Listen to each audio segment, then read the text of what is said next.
Bienvenue sur Africa 24 pour cette nouvelle édition du Morning News. Voici les titres. Le Nigeria s'apprête à voter ce samedi 28 mars pour les élections générales. La sécurisation du scrutin est une priorité pour les autorités à l'heure où le nord du pays est le bastion des terroristes de Boko Haram.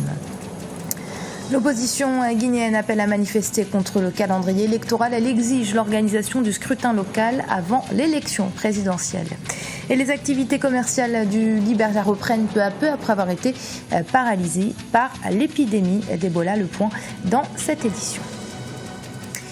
Près de 69 millions d'électeurs sont appelés aux urnes ce samedi 28 mars pour les élections présidentielles et législatives du Nigeria, après un report de quelques semaines puisque le scrutin était initialement prévu le 14 février. La CENI a annoncé avoir fait tout son possible pour garantir un scrutin libre et transparent, mais les doutes subsistent, notamment dans le nord du pays, bastion du groupe terroriste Boko Haram. Reportage de notre correspondante au Nigeria, Folake Oyinoye. Garantir un scrutin libre à tous les Nigérians, c'est le souci de la Commission électorale nationale indépendante CENI qui a maintenu l'organisation de l'élection dans le nord-est du Nigeria. Cette région du pays est en effet en proie à des attaques terroristes répétées. La CENI se réjouit que la situation soit désormais stable, toute chose qui favorise son ambition de réussir l'élection malgré la situation sécuritaire précaire. La situation est normale dans ces États. Et même quand c'était bien pire, la Commission avait prévu de maintenir le scrutin. La majorité des États qui étaient sous le contrôle des insurgés a été libérée. Donc il y a une plus grande sécurité dans ces États. Il n'y a plus aucune raison pour que les élections ne se tiennent pas dans ces États.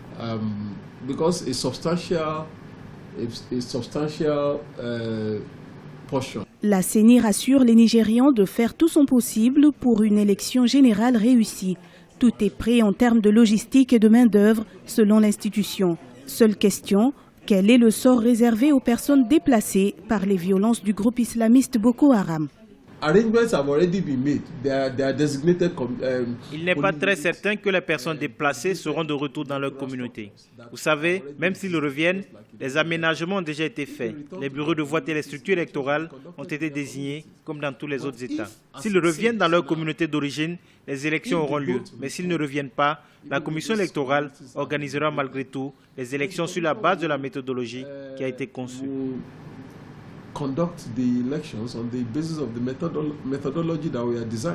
Le déploiement du matériel non sensible a démarré jeudi. À partir de vendredi, le matériel sensible sera récupéré à la Banque centrale du Nigeria par les agents de la CENI, accompagnés des agents de sécurité et des représentants des partis politiques. Les services de sécurité sont plus que mobilisés dans le cadre de ces élections puisque le gouvernement nigérian a en ce sens ordonné la fermeture de toutes les frontières terrestres et maritimes du pays. Leur ouverture est prévue ce samedi à minuit. Et sachez également que la coopération militaire africaine de lutte contre Boko Haram poursuit ses actions. Un contingent d'environ 1500 soldats tchadiens est arrivé dans la ville camerounaise de Mora, une localité proche des bastions nigérians du groupe terroriste. Rappelons que l'armée tchadienne a déjà lancé une offensive terrestre au Nigeria depuis le Cameroun. C'était au début du mois de février. Les soldats tchadiens sont parvenus à reprendre des mains des terroristes la ville nigériane frontalière de Gambourou. En Guinée, le calendrier électoral qui place l'élection présidentielle avant les élections locales pose toujours problème. Il ne répond pas en effet aux dispositions prises lors du dialogue interpolitique de juin 2013. L'opposition a donc menacé de reprendre les manifestations. Kekelia Feto. Face à la grogne des opposants, le gouvernement guinéen invite la classe politique au dialogue. 3 partis de l'opposition ont annoncé mardi 24 mars qu'ils allaient reprendre les manifestations à Conakry et sur l'ensemble du territoire. Ils rejettent le calendrier électoral annoncé par la CENI qui fixe la présidentielle au 11 octobre 2015. L'appel à la rue est contraire à l'esprit des accords du 3 juillet 2014. L'accord du 3 juillet 2014, on était tous convenus, gouvernement et opposition, de renoncer à la rue pour faire face, pour parler au dialogue. Nous avons déjà l'expérience du dialogue réussi en Guinée. Vous rappellerez les violences de 2013 en Guinée, avant l'élection législative. Nous avons pu organiser un dialogue dans des conditions difficiles. Ils ont accepté de venir. On a eu un dialogue constructif. ce qui a permis de régler tous les problèmes et d'organiser avec succès l'élection législative. Ces partis de l'opposition ont suspendu leur participation aux travaux de l'Assemblée nationale et ont également quitté la CENI. Ils remettent en cause la légitimité du président Alpha Condé. Pour le ministre des Affaires étrangères, Luceni Fall, l'urgence est ailleurs. Ce qui est important, c'est que la CENI a publié un chronogramme aussi bien pour l'élection présidentielle que pour l'élection présidentielle. Tout le monde sait que la Guinée est dans une situation difficile avec l'émergence sanitaire, avec la crise Ebola. Aujourd'hui, plutôt que d'appeler les gens dans la rue, la classe politique devrait plutôt s'unir pour que nous puissions venir à bout de cette pandémie. La Guinée connaîtra des élections locales fin mars 2016. Ces scrutins devraient précéder la présidentielle d'après un engagement pris lors du dialogue interpolitique guinéen en juin 2013. Les autorités de la Sierra Leone ont imposé ce vendredi un confinement de 3 jours à l'ensemble de la population pour maîtriser la propagation du virus Ebola.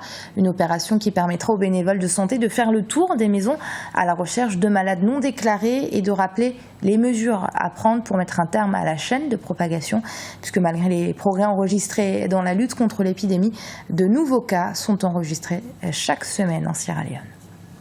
Et puis autre pays touché par Ebola, le Libéria, dont l'économie a fortement été paralysée par l'épidémie.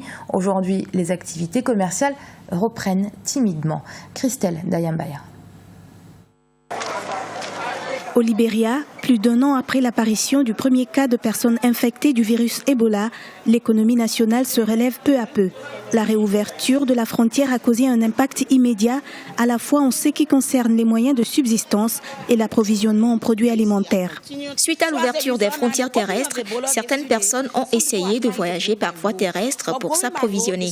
Mais le chemin emprunté constitue un risque pour ceux qui se déplacent, car la plupart du temps, nous sommes confrontés à des coupeurs de route qui n'hésitent pas à tout prendre. La reprise des vols internationaux dans la capitale est perçue comme un facteur majeur du développement du pays, car non seulement elle attire des investisseurs, mais elle encourage également le retour des entreprises internationales.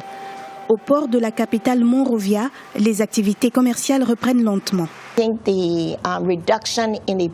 Je pense que la réduction des cas de personnes infectées d'Ebola a donné aux gens une confiance renouvelée. Constatons une augmentation du nombre d'investisseurs dans le port. Cela réaffirme la place économique du pays. Nous sommes prêts à faire des affaires.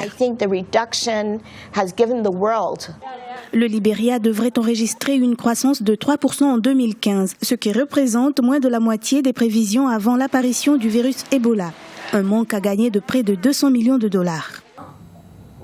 Ce journal a été préparé par l'ensemble de la rédaction. Merci de l'avoir suivi. Restez sur Africa 24. Dans un instant, une nouvelle édition de l'actualité.